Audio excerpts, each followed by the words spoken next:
ఓం శ్రీరామచంద్ర పరబ్రహ్మణే నమః. శ్రీ గురుభ్యో నమః.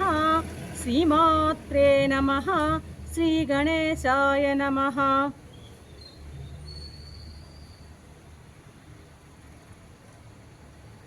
ప్రియ ఆత్మ బంధువులారా, యోగ వాసిష్టం ముముక్ష వ్యవహార ప్రకరణము 46వ భాగం. వశిష్ఠ మహర్షి ఈ ఎపిసోడ్లో రెండు గొప్ప సత్యాలను ఇక్కడ మనకి చెప్పబోతున్నాడు. అందులో మొదటిది, ఎవడు ఎటువంటి ప్రయత్నం చేస్తాడో అలాంటి ఫలాన్నే అనుభవిస్తాడు. అందులో అదృష్టం అంటూ ఏమీ లేదు. వాడి అదృష్టం పండింది అనడం, వీడి నికృష్టం అయినటువంటి ఫలితం వచ్చిందనే మాటలు కొట్టి వ్యర్థాలు. అదృష్టం అనేది ఏం లేదు. ఎవడు ఏం చేసుకుంటాడో ఆ ఫలితం. ఈరోజు వాడికి ఫలితం వచ్చింది అంటే వాడు చేసుకున్న పుణ్యం కారణం. ఈరోజు వాడు ఇబ్బంది పడుతున్నాడు అంటే వాడు చేసినటువంటి పాపం కారణం. అంతేగాని అదృష్టానికి దీంట్లో ప్రమేయం ఏమీ లేదు అంటున్నాడు అన్నమాట. సరే, నిన్న మనం ఏం చూసాం? పురుష ప్రయత్నం అనేది ఉచ్ఛాస్త్రము, శాశ్వతం అని 2 విధాలని చెప్పుకున్నాం. శాస్త్రానికి విరుద్ధమైన దాన్ని ఉచ్ఛాశ్రితం అన్నాము, అనుకూలమైన దాన్ని శాస్త్రితము అని చెప్పుకున్నాం అన్నమాట. ఈ శాస్త్ర విరుద్ధమైనటువంటి ఆ కర్మల వలన అనర్థం జరుగుతుంది, ఎటువంటి ప్రయోజనం ఉండదు అని కూడా మనం నిన్న చెప్పుకున్నాం అన్నమాట. శాస్త్రోచితమైనటువంటి కర్మే పరమార్థాన్ని ప్రాప్తిస్తుంది అని కూడా మనకి తెలిసింది. వశిష్ఠ మాట చెప్తున్నాడు, రామచంద్ర, ప్రారబ్ధ కర్మ ఇప్పటి కర్మ అంటే, ప్రారబ్ధ కర్మ అంటే పూర్వకర్మ, అంతే కదా. ప్రారబ్ధం అంటే పూర్వకర్మే కదా. పూర్వకర్మ, ఇప్పటి ప్రయత్నం, ఇప్పటి చేసేటువంటి కర్మ ప్రయత్నం. ఈ ప్రారబ్ధము ప్రయత్నము రెండు పొట్టేళ్ళయ్యా, పొట్టేళ్ళులాగా పరస్పరం ఢీకుంటాయంట. ప్రారబ్ధం ఒక పొట్టేళ్ళు అయితే ఇప్పుడు చేసే ప్రయత్నం మరొక పొట్టేళ్ళు అనమాట. ఇవి 2 పరస్పరం ఢీకుంటాయంట. ఇందులో ఏ పొట్టేలైతే బలహీనంగా ఉంటుందో ఆ బలహీనంగా ఉన్న పొట్టేలు ఓడిపోతుంది, బలమైన పొట్టేలు నిలుస్తుందన్నమాట. కాబట్టి మానవుడు ఏం చేయాలి? ఇది చాలా ఇంపార్టెంట్. యోగ వాసిష్టంలో మన జీవితానికి అవసరమైనటువంటి అనేక సత్యాలు కొల్లలు రాసులుగా పొరలుగా మనకి లభిస్తాయి. అయితే ఈ యోగ వాసిష్టం విచిత్రమైనటువంటి గ్రంథం. అక్కడక్కడ చిన్న పిట్ట కథలు, అసలు ఏం అర్థమే కాదనమాట. కథలతో పాటు ఆ తత్వం జీర్ణించుకోలేని తత్వం కూడాను మెల్లమెల్లగా యోగ వాసిష్టంలో మనం ఎంత తవ్వితే అన్ని పొరల అర్థాలు మనకి యోగ వాసిష్టంలో వస్తాయన్నమాట. ఇక్కడ ఏమంటున్నాడు? ప్రారబ్ధ కర్మ, ఈ యొక్క మన ప్రయత్నం 2 పొట్టేళ్ళు, ఇవి 2 ఢీకుంటున్నాయి. ఇందులో ఏది బలంగా ఉంటే అది గెలుస్తుంది, బలహీనమైంది ఓడిపోతుంది. కాబట్టి మానవుడు ఏం చేయాలి? పూర్వకర్మలని అంటే ప్రారబ్ధాన్ని నాశనం మనం తప్పించుకోవాలంటే ఏం చేయాలంటే, ఇప్పుడు చేసేటువంటి ప్రారబ్ధాన్ని శమింపజేసుకోవాలి ఫస్ట్ ఆఫ్ ఆల్. ఓకేనా? నశింపజేసుకోవాలన్నమాట.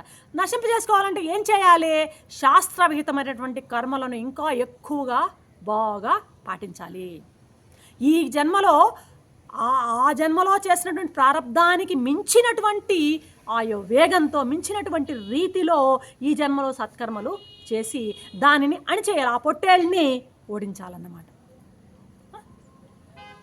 అంతేకాదు, ఇప్పుడు ఒక్కోసారి మనకి ఇతరులు ఎవరైనా మనకి విఘ్నాలు, ఏదైనా ఇబ్బందులు కలిగిస్తున్నారనుకో,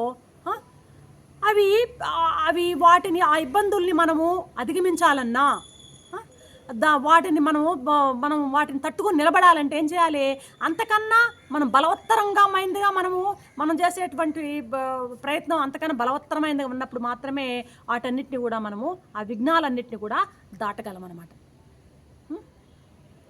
అర్థమవుతుందా? కాబట్టి ఇతరులు కలిగించేటువంటి విఘ్నాలను అతిక్రమించాలన్నా కూడాను తాను చేసేటువంటి కర్మ బలవత్తరంగా ఉన్నప్పుడు మాత్రమే ఆ విఘ్నాలని మనము అధిగమించగలము. ఒక్కొక్కసారి మనం, రామచంద్ర, శాస్త్రవిహిత కర్మాలనే శాస్త్రాన్ని అనుసరించే మనం చేస్తున్నాం, చాలా బాగా ప్రయత్నం చేస్తున్నాం, అయినా కూడా మనకి అనర్థాలు కలుగుతాయి. అట్లాంటప్పుడు మనం ఎలా అర్థం చేసుకోవాలి తెలుసా? ఇది ఒక భయంకరమైన కౌన్సిలింగ్ అనమాట, మంచి కౌన్సిలింగ్ ఇది.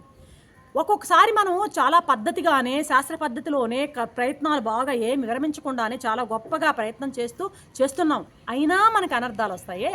అప్పుడు అప్పుడు మనం ఏం గ్రహించాలంటే ఈ అనర్థహేతువైనటువంటి మా గతంలో చేసిన దుష్కర్మ చాలా బలంగా ఉంది. ఓహో, నేను అంత గొప్ప పాపాన్ని చేశానా, అప్పుడు అంత గొప్ప దుష్కర్మని చేస్తేనే కదా నాకు ఇంత ఫలితం వచ్చింది. అది దీన్ని నేను ఎదుర్కోలేకపోతున్నాను అంటే అప్పుడు నేను చేసిన పాపకర్మ చాలా గొప్పదై ఉన్నట్టుంది అని అనుకొని ఏం చేయాలంటాడంటే వశిష్ఠ మహర్షి పౌరుషంతో, అంటే పళ్ళు పట్ట కొరుకుతూ శుభకర్మలతో అశుభకర్మలను జయించాలట. అర్థమవుతుందా? అంత పెద్దగా ఉంది, కొండంత పాపం ఉందా, ఆ కొండను నేను అధిగమిస్తాను అన్న దాంతో పళ్ళు పట్ట కొరుదు, అంటే పౌరుషంతో రెట్టించినటువంటి ప్రయత్నంతో ఆ శుభకర్మలు ఇంకా ఎక్కువ చేసి ఆ ప్రారంధాన్ని ఓడించాలి. అంతేగాని చాలామంది ఏడుస్తున్న నా ప్రారంధం ఇంతే, నా దరిద్రం ఇంతే, నా అదృష్టం ఇంతే అని ఆ భావనతో ఏం కుమిలిపోతూ ఉంటారు. మనసులోకి ఆ భావనలతో వాళ్ళు లోపలే కుమిలిపోతూ దిగాలు పడి కూర్చో ఉంటారు. రామా, అటువంటి భావం చాలా చెడ్డది. నేనేం చేయలేను, ఇదంతా ప్రారంధము విధికృతము అంటుకుంటూ ఉన్నటువంటి చేసేటువంటి ఆలోచనలు ఉన్నాయే, ఆ ఆలోచనలు ప్రయత్నం కంటే బలమైనవి కావయ్యా అంటున్నాడు ఇక్కడ వశిష్ఠ మహర్షి. అంటే ఏంది, నువ్వు బంగారంగా ప్రయత్నం చెయ్యి, ఆ ఆలోచనలు ఏమి గొప్పవి కాదు, ఆలోచనలను నువ్వు అధిగమించి నీ ప్రయత్నాన్ని చేసినట్లయితే నువ్వు ముందుకు నడుస్తావు. పాపకర్మలు నశించేంత వరకు కూడా నువ్వు ప్రయత్నపూర్వకంగా నీవు సత్కర్మలు చేస్తూనే ఉండవయ్యా. రామచంద్ర, నిన్నటి తప్పులు నేటి ఒప్పులతో సరిదిద్దుకోవాలి, అది జీవితం. గత జన్మలో చేసినటువంటి ఆ ప్రారంధంలో ఉన్నటువంటి ఆ దుఃఖం అంతా ఎందుకు పోవాలి అంటే ఈ జన్మలో మనం ఒప్పులతో, సంస్కారంతో, మంచి యొక్క సత్కర్మలతో వాటన్నిటినీ కూడాను సరిదిద్దుకోవాలి. అర్థమైందా? వాటన్నిటినీ అధిగమించాలి. చురుకైన బుద్ధితో ఉన్నప్పుడే దురదృష్టం నీకు దూరం అవుతుంది. అంతేగాని నా అదృష్టం ఇది అంటూ దిగాలు పడి కూర్చోవడం తప్పు. అంతే కదయ్యా రామచంద్ర, సంసారాన్ని తరించడానికి అనువైనటువంటి శమము, దమము మొదలైన సాధన సంపత్తిని కూడా సమకూర్చుకుంటే, బాగా పెంచుకుంటుంటే, శమం అంటే ఏంది, అంతరేంద్రియ నిగ్రహం, మనోనిగ్రహం. దమం అంటే ఏంది, బాహ్యేంద్రియ నిగ్రహం. బాహ్యమైన ఇంద్రియాలని, అంతరేంద్రియమైన అంటే మనసుని నిగ్రహించేటువంటి ఆ యొక్క శక్తి పెంచుకుంటూ ఉంటే, వాటి యొక్క శక్తిని పెంచుకుంటూ ఉన్నట్లయితే, కంట్రోలింగ్ పవర్ కానీ పెంచుకుంటూ ఉన్నట్లయితే నీవు ఖచ్చితంగా ఈ పురుష ప్రయత్నంలో ఖచ్చితంగా నువ్వు గెలవగలవు అంటున్నాడు వశిష్ఠ మహర్షి. రామచంద్ర, కర్మ చేయకుండా సోమరులుగా ఉండేవాళ్ళు గాడిదలో సమానం అంటారు ఆయన వశిష్ఠ మహర్షి. గాడిదలతో సమానం అంట. ఎటువంటి ప్రయత్నం, పురుష ప్రయత్నం చేయకుండా సోమరులుగా ఉండేవాడు నీ గాడిదతో పోలుస్తున్నాడు వశిష్ఠ మహర్షి. అటువంటి వాడి పొత్తు కూడా పనికిరాదంటున్నాడు. వరి నాయన, వాడు గాడిదైతే అవ్వచ్చు, అటువంటి వాడితో నువ్వు సాంగత్యం కూడా పెట్టుకోవద్దు అని గట్టిగా వారిస్తున్నాడు ఇక్కడ వశిష్ఠ మహర్షి. ప్రయత్నపరుడు ఎవరుంటాడో వాడికే ఇహంలో సౌఖ్యాలు ఉంటాయి, పరంలో కూడా సౌఖ్యాలు ఉంటాయి. రామా, సింహము బోన్లో నుండి బయటికి గేటు కానీ తీసినట్లే బోన్లోంచి ఎలా వస్తుందో, అది సింహం బోన్లోంచి బయటకు వచ్చేటప్పటిది ఎంత టీవీగా వస్తుందో, అలాగా ఎంత రౌద్రంగా పౌరుషంగా వస్తుందో, అలాగా పురుషకారంతో సంసారం అనేటువంటి ఆ బోనులో నువ్వు బయటపడాలయ్యా రామచంద్ర. ఈ శరీరము అశాశ్వతమని భావించవయ్యా, సజ్జనుల మార్గాన్ని అనుసరించవయ్యా. పుండె మీద ఏగలాగా తినడము, తాగడం వంటి భోగాలను ఆస్వాదిస్తూ అమూల్యమైనటువంటి బంగారంటి వయస్సుని బూడిద పాలు చేయకూడదు రామా. రామచంద్ర, నేను ఒక్కటి నిశ్చయంగా చెప్తున్నాను, ఈ జీవితంలో సత్కర్మకు సత్ఫలితం, దుష్కర్మకు దుష్ఫలితం తప్పదు. మంచి కర్మకు పుణ్యము, చెడు కర్మకు పాపము తప్పదు. అది 1,000,000,000,000 యుగాలైనా సరే వాటి ఫలితాల నుంచి నువ్వు తప్పించుకోవు. నీవు చేసిన నీ పనే నీకు సుఖం దుఃఖంగా వస్తుంది. కానీ ఇక్కడ దైవం అనే మాట ఎవరు లేదు. దైవం ఏందయ్యా, ఎక్కడుంది దైవం? నీవు చేసుకున్నట్టు కర్మే దైవం. వశిష్ఠుడు ఇక్కడ ఏం చెప్తాడంటే యోగ వాసిష్టంలో, మన యొక్క ప్రారంధ కర్మనే దైవము అనేటువంటి పదంతో వాడుతున్నాడు ఈ ఎపిసోడ్ వరకు.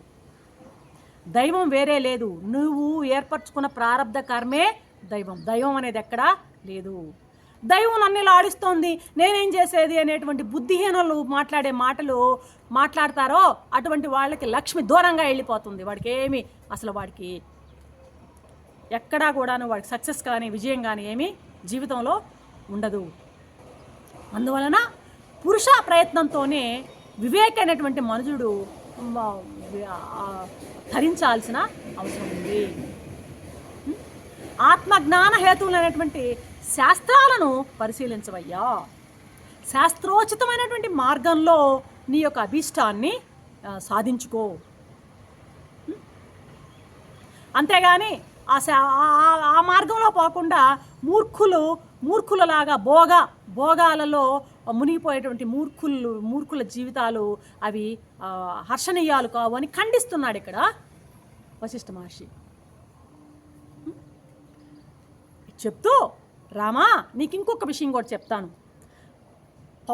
పురుష ప్రయత్నం అన్నది అవధులేందేం కాదు, లిమిట్లెస్ కాదు, అదేం హద్దులేంది కాదు. పురుష ప్రయత్నం ఎంతైనా దానికి ఒక పరిమితి ఉంటుంది. ఇప్పుడు చూడండి, ఒక రాయి తీసుకొని దాంట్లో ప్రయత్నించి నేను నూనె తీస్తాను అని రాతిని ఎంత ప్రయత్నించి నూనె రాదు కదా. నూనె కాదు, రత్నం తయారు చేస్తాను మాము గులకరాయిని పట్టుకొని రత్నం చేయలేవు నువ్వు ఎంత ప్రయత్నం చేసినా చేయలేవు అనమాట. కాబట్టి పురుష ప్రయత్నానికి కూడా ఒక పరిమితి అనేది ఉంటుంది. ఆ పురుష ప్రయత్నం ఎక్కడి వరకు సాగుతుందంటే ఫలప్రాప్తి, నీకు ఫలం వచ్చే వరకు పురుష ప్రయత్నం సాగుతుంది. కాబట్టి సదాచారాన్ని పాటించి నువ్వు చేసేటువంటి పురుష ప్రయత్నం వలనే నీకు ఫలము సిద్ధిస్తుంది. కాబట్టి పురుషకారం యొక్క స్వభావం అదే, ఏంటంటే సదాచారాన్ని అనుసరించి నీవు పురుష ప్రయత్నాన్ని చేయి. ఆ సంగతి గ్రహించి వ్యవహరిస్తాడో ఎవరైతే ప్రవర్తిస్తాడో వాడి యొక్క యత్నం ఎప్పటికీ వమ్ము కాదు రామచంద్ర. అయ్యా రామా, మరొకసారి నిన్ను చివరిగా చెప్తున్నాను, అనర్ధహేతువైనటువంటి సోమరితనం అనేది కనుక లేకున్నట్లయితే, ఇది పాయింట్ బాగా వినవయ్యా రామా, సోమరితనం అనేది కనుక ప్రపంచంలో లేనట్లయితే ఈ భూలోకం మూర్ఖులతోనూ దరిద్రులతోనూ నిండిపోకుండా ఉండేది. ఇక్కడ మనం భూలోకంలో మూర్ఖులు దరిద్రులు చూస్తున్నాము అంటే సోమరితనం వల్లనే వాళ్ళని మనం చూస్తున్నాము. అర్థమన్నా? ఈ అనర్ధహేతుమైనటువంటి సోమర్తనమే లేకుండా ఉన్నట్లయితే లోకంలో ప్రతి వాడు కూడా మహాధనికుడు మహాపండితుడు అయి ఉండేవాడు అంటున్నాడు వశిష్ఠుడు ఇక్కడ. ఆ సోమర్తనం అనేది ఈ దరిద్రులతోనూ మూర్ఖులతోనూ నింపేసింది అంటూ చివరగా మహర్షి ఏం చెప్తున్నాడంటే, అయ్యా బాల్యం అంతా ఆటలతో గడిచిపోయింది రామా, తర్వాత నీకు యవ్వనం, దృఢమైనటువంటి శరీరంతో కూడా యవ్వనం వచ్చింది. ఈ యవ్వన కాలంలో ప్రయత్నంతో సత్సాంగత్యాన్ని అలవర్చుకుని జ్ఞానాన్ని పొందాలి. తన దోషాలను తానే నివారించుకోవాలి అంటూ వశిష్ఠ మహర్షి తన మొదటి ఉపదేశాన్ని ముగించారు. అందరూ కూడా సాయంత్రం అయ్యింది. సభాసదులు అందరూ కూడాను వాళ్ళ సాయంత్రం స్నానాదులకి బయలుదేరారు. అందరూ కూడాను మరుసటి రోజు ఉదయం మళ్ళీ తిరిగి సభకి ఇచ్చేశారనమాట. రేపటి ఎపిసోడ్లో మరొక అంశంతో అంతవరకు.